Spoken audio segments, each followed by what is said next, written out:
am an English teacher now here in Japan, so before I became an English teacher here in Japan, I had 3 airport-related jobs. When I moved to Japan 4 years ago, I started working at an airport cargo service.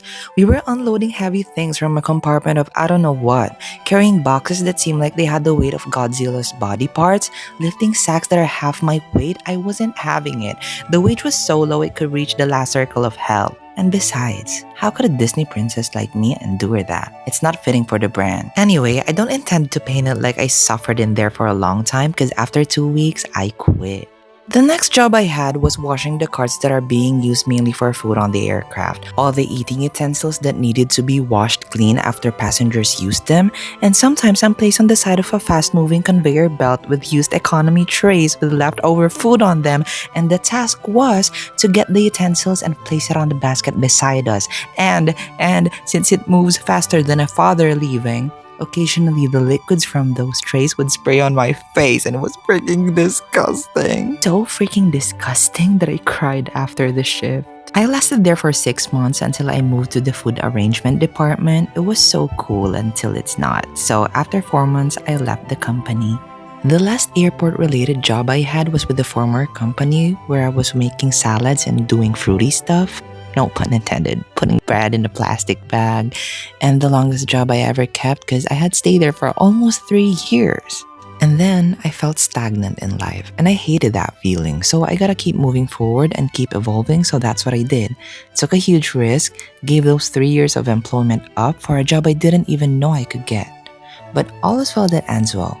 It paid off because now I'm an English diva sensei. The universe's favorite child indeed. Okay, now girlie, come with me to countryside Japan because my aunt has a gender reveal party in Ibaraki. My mom used to live there but moved here in Chiba for various reasons. Anyway, I had to conduct an English class the day I went to Ibaraki, so after my lecture in the morning, I bolted to the nearest station, then rode the train to Tsukuba.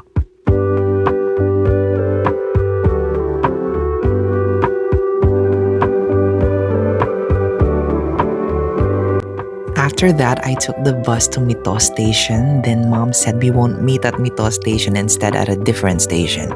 The bus ride took longer, but it felt like I was on a school trip. Plus, I could charge my phone and Wi-Fi there, so I wasn't mad.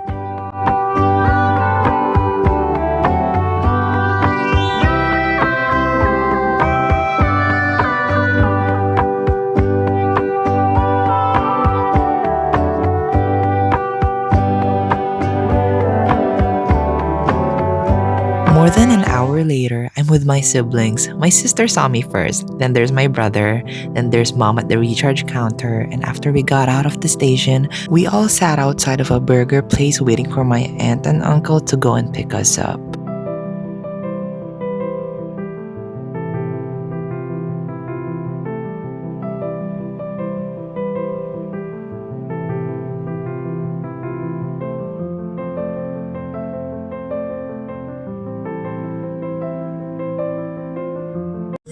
Hello, we're here at the car of my uncle and aunt. So we're here in Ibaraki because, ano ba?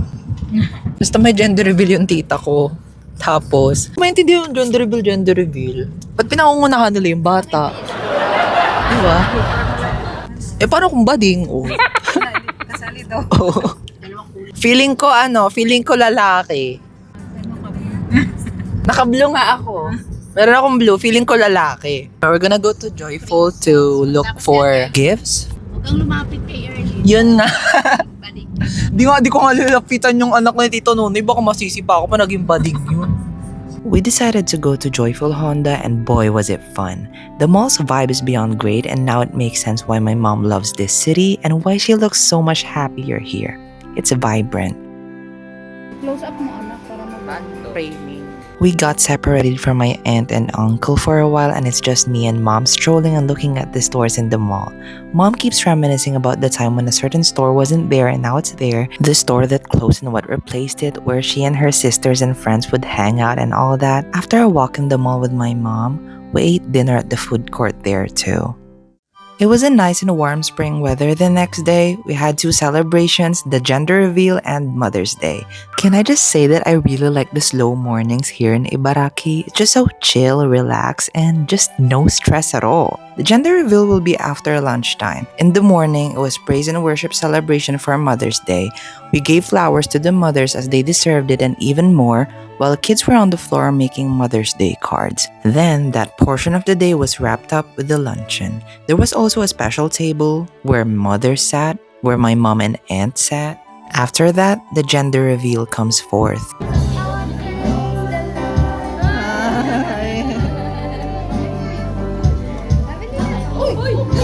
Wala palang upo. They played games that were foreign to me. The ones who gave birth and became mothers before my aunt were giving advice to her regarding parenting and stuff, how hard but rewarding it will be. I suspected mom used ChatGPT for her advice speech, but then I remember she doesn't even know how to navigate her bank account on her phone and blames her kids whenever she forgets the password. And then the moment everybody was waiting for.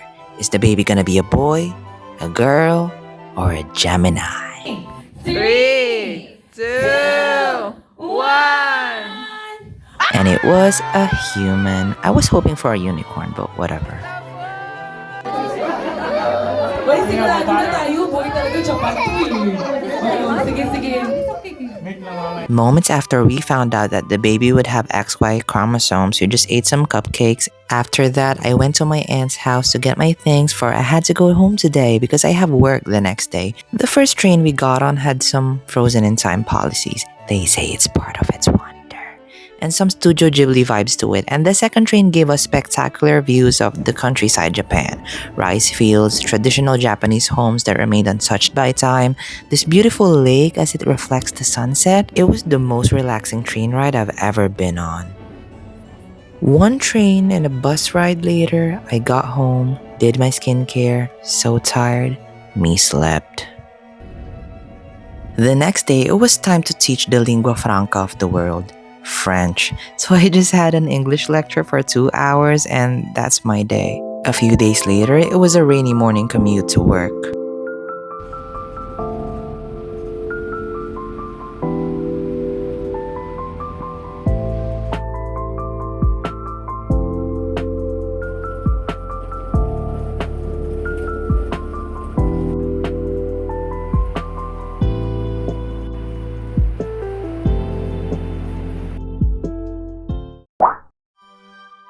Whoa. Okay, new place. I'm like in a classroom because I already told you from the beginning.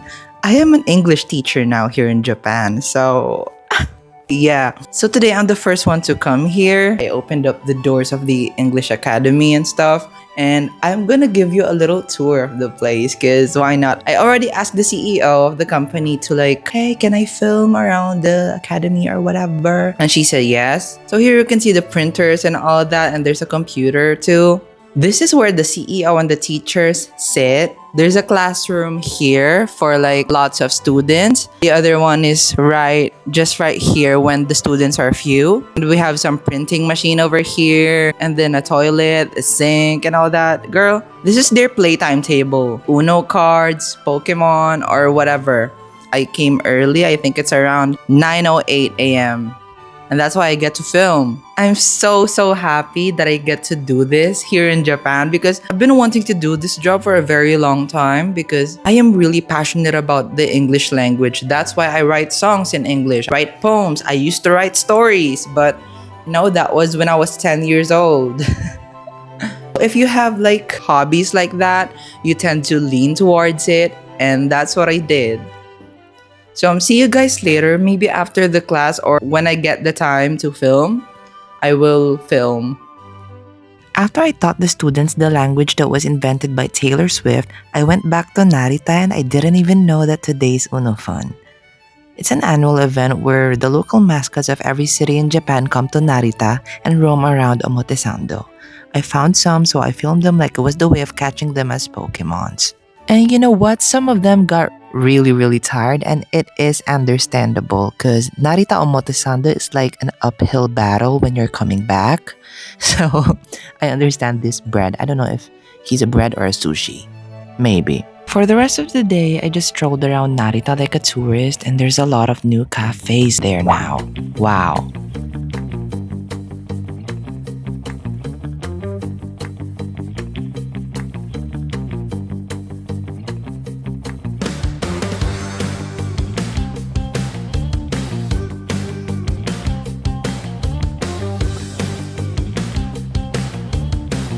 Yes, you've read and seen that, right? A crow attacked my groceries.